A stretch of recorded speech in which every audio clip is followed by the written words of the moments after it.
Hello everyone, it's Rory from Pratt's Pods. Been a while since I've posted a video and I thought I would jump on today and do it for you. So today I'm here with an iPad Mini 1, I believe. Let's have a quick. So this is an iPad Mini 1. Our customer had been away to China. His wife broke her iPad. They took it to a repair shop in China. Considering most of the parts for iPads and stuff like that are made in China, especially replacement parts, you would expect a repair done over there to be quite good, or I would anyway. I haven't opened this yet. I have put a little bit of heat because the screen was actually stuck down. It wasn't just a case of just pull it off with my finger. So I'm going around here now. I can see a fair bit of dust between the two screens, so obviously I've not done a great job in that respect. But let's crack this open and see what we find. So, I can see here, I don't know what they've used to stick this, but it's quite good. The antennas here are stuck to the front of the screen, so they're going to rip if I'm not too careful. Okay, and then this one, they've put some kind of cover over the home button. Usually shows it's crap home button. That is literally just a bit of what looks like cling film over the button there, just to stop it shorting out. That's not great. Looks like we've got all the screws, which is a nice thing. No foam tape around the edge. The magnets are there, which is a shock. Usually people don't bother to put these magnets back in. So that's them. That's great. I mean, it's not all that bad, to be totally honest. I have seen much worse iPad repairs in the past. Well, they've cut that off, but that's not the end of the world. So yeah, I mean, all in all, this isn't actually looking too bad. It's obviously just a cheap, nasty screen that's been fitted. It's going to need replacing, so I'm going to take these screws out, see what I'm up against underneath. Hopefully it's still got all the screws in it. I mean, it's a nice change actually to have an iPad that actually looks like it's been done properly.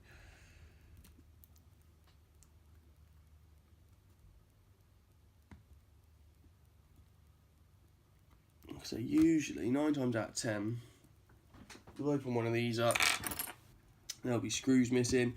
More often than not, shields over the battery and the board's missing. Never ever see foam tape being used. As far as I'm aware, we are the only people that use the foam tape around the LCD to stop dust. Sorry about the interruption. So we are here now. I'm just going to lift this LCD. Isn't stuck in at all. Right, so now that's lifted, you can see here there should be a big metal shield that looks like this, which goes over that whole thing. There should be a little metal shield which goes over here, which is not there. So there has been some corner cutting done here. I'm going to unplug that battery before I go any further. I'm going to clean this frame off. I believe I have got some spare shields for this from a couple of dead iPads I've stripped down recently for LCDs. So that's their crappy screen. Straight in the bin. No good to anyone. I'm going to clean this off now. See if I can find some shields.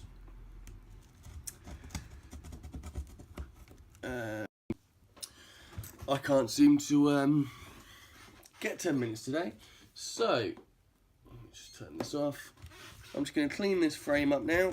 This adhesive they've used is very sticky, so it's not bad stuff they've used actually, which is quite nice. Again, if it's been done in China, you would hope it's been done properly because that's where the parts are made anyway. You'd expect them to have decent parts.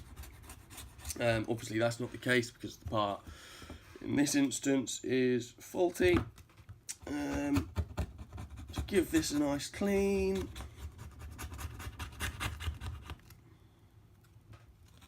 After I've cleaned it with this, I go over with alcohol swabs to get up any of the adhesive residue.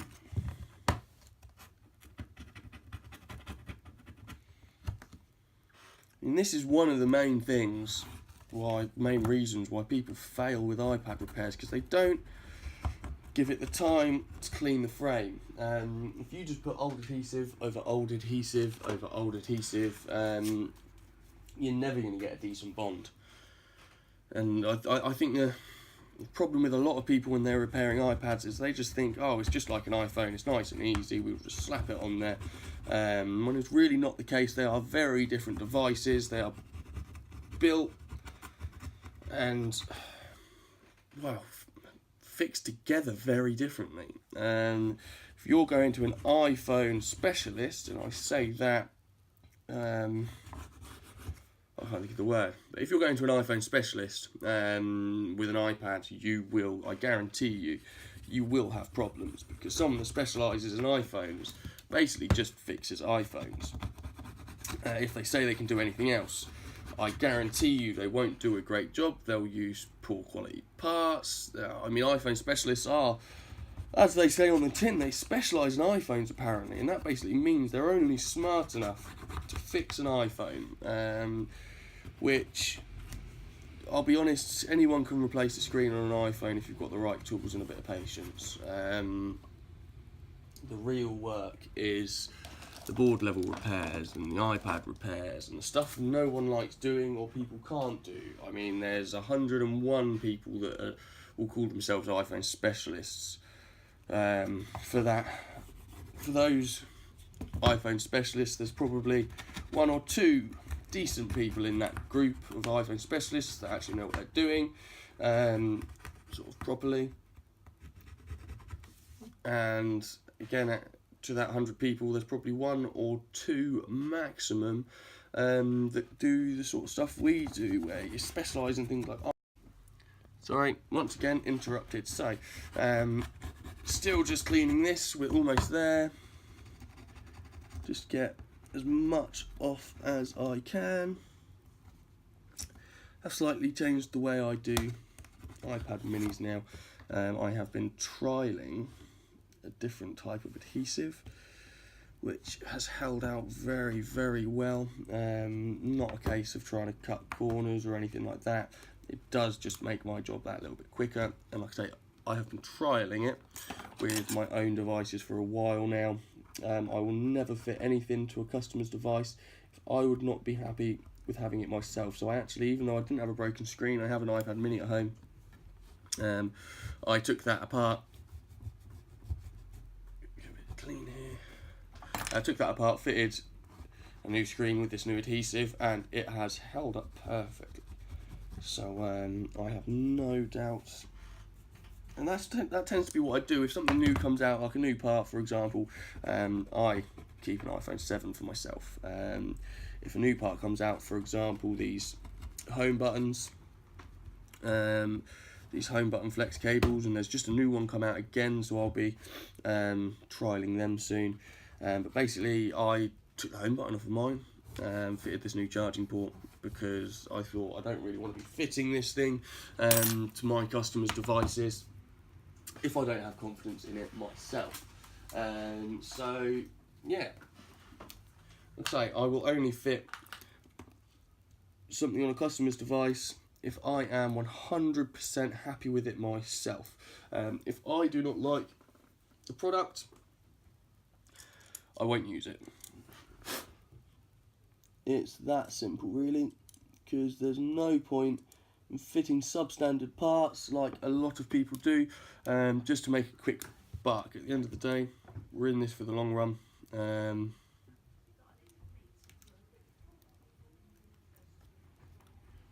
So now, I need to go and find some shields for this, because I don't like putting them back like this. So give me a couple of minutes and I will be back to the video. Right, I'm back here now. I've managed to find some shields and some screws, thankfully. So here we go. Start by using this shield, the one that covers battery and connectors.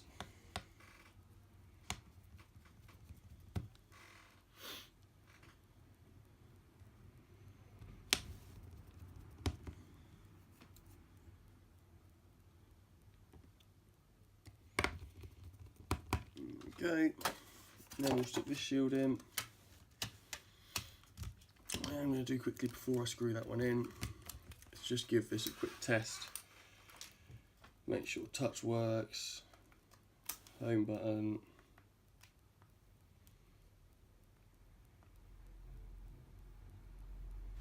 As you can see, that's all working perfectly on the home button. So now I'm happy that that works. We always test these. I mean, I can't remember the last time we had a problem with an iPad screen, but we do like to test them because at the end of the day, if there's always a small chance there's a problem, and if there is, I don't want to have to redo the whole bloody job again. I don't think anyone should have to do more work than they need to. So just by taking a couple of minutes here to make sure the device is working before I put all these screws in is well worth my while. Like I say, if I just find 1 in 10 jobs that's got a slight problem with the screen or something like that, then I am saving myself, still probably saving myself half an hour.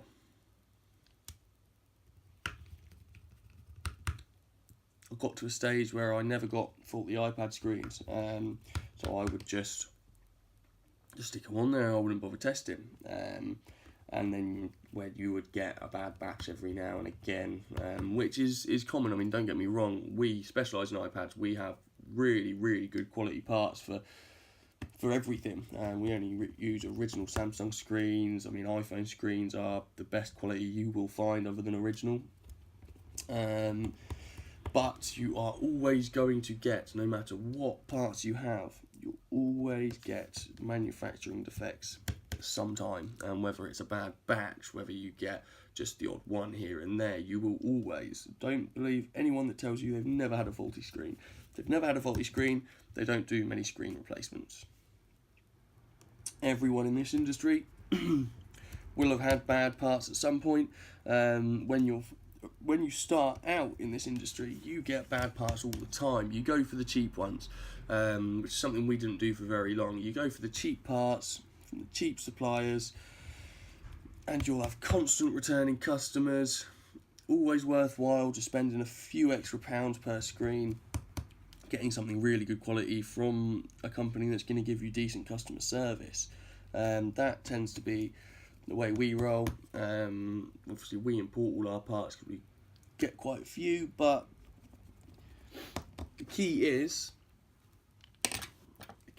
to make sure you're getting decent quality parts. Whether you're paying more than you were before, you need decent quality parts. If you're going to make a business, you need to fit quality.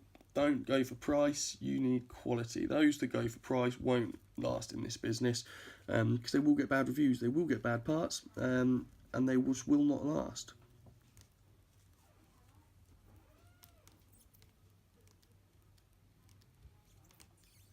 Just giving this screen a quick clean.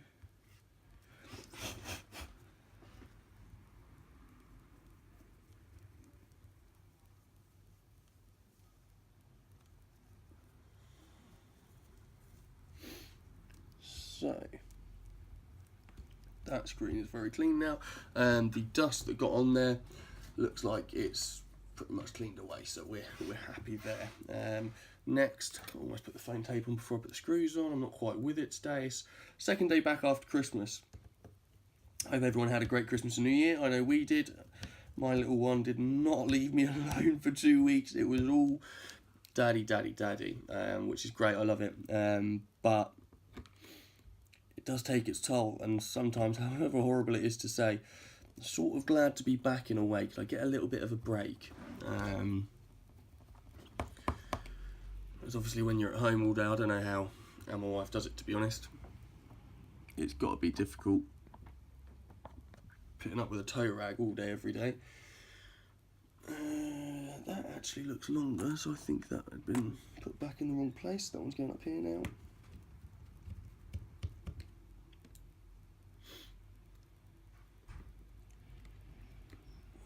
Here.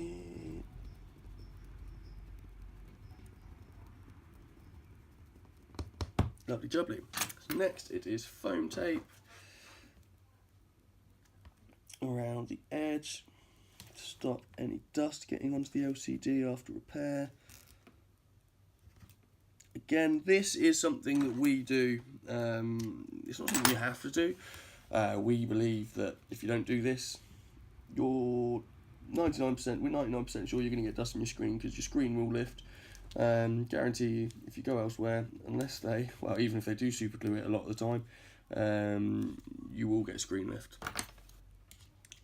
Problem is, people just don't understand with iPads how they need to be done, the time that needs to be taken to seal them up, the methods that should be used to seal them. They need to be clamped, they need to stay with you for a set amount of time for you to be able to do the job properly.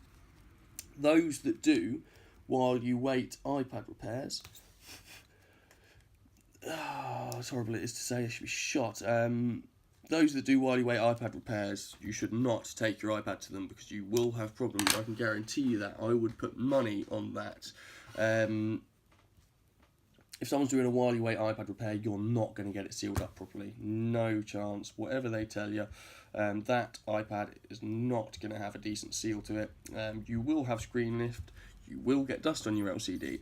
It will make a mess of your LCD. No one wants that. At the end of the day, you want a decent quality repair which is actually going to last you.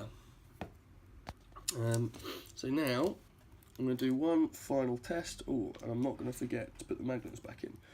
So, home button, good. Swipe, good. Up and down all over the screen, good. Double click. There you go. Happy days. So I'm happy with that. Before I close this up, actually, I'm going to clamp that home button a little bit longer, just so that's definitely stuck down well. And I need to put my magnets back. So, if I can take these apart. There we go.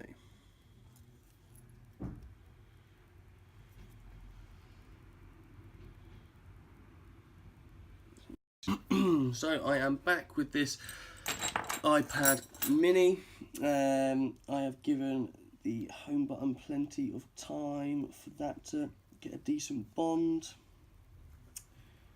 Just checking this foam tape around the edge is in the right position. At the end of the day, when you leave this foam tape around the edge, it does come a bit loose, but once you've got pressure pushing the two screens together, it's not going anywhere. It's just when you've just got one side loosely stuck to the LCD, it does move around a little bit when you leave it like that. So that's foam tape.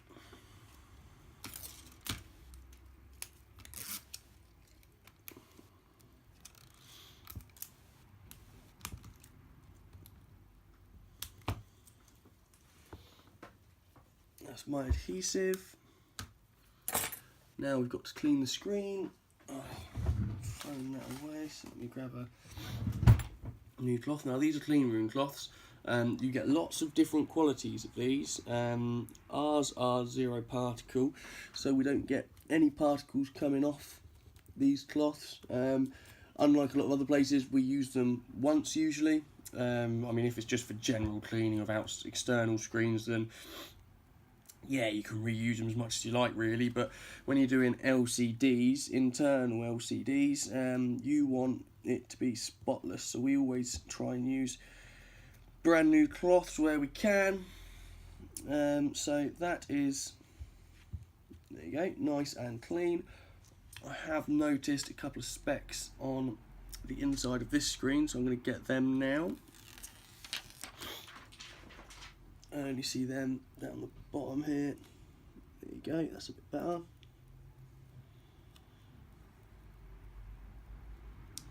Lovely jubbly. So now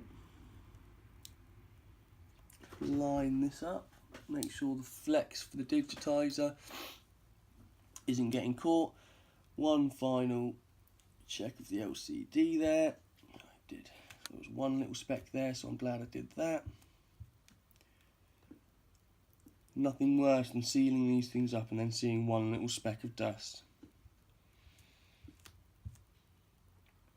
There we go, perfect. So we'll seal that.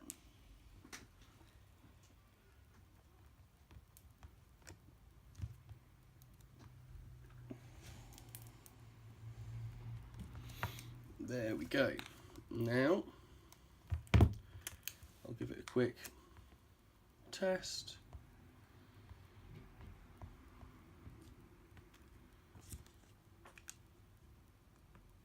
Home button feels good. And voila, there you have it. One iPad mini all sorted. Now I will heat and clamp that and it'll be good to go back to our customer. So, that's Rory Pratt from Pratt's Pods, back with another successful bodge job iPad repair. So if you have a faulty iPad or it's been fixed elsewhere and you're having problems, please feel free to get in touch.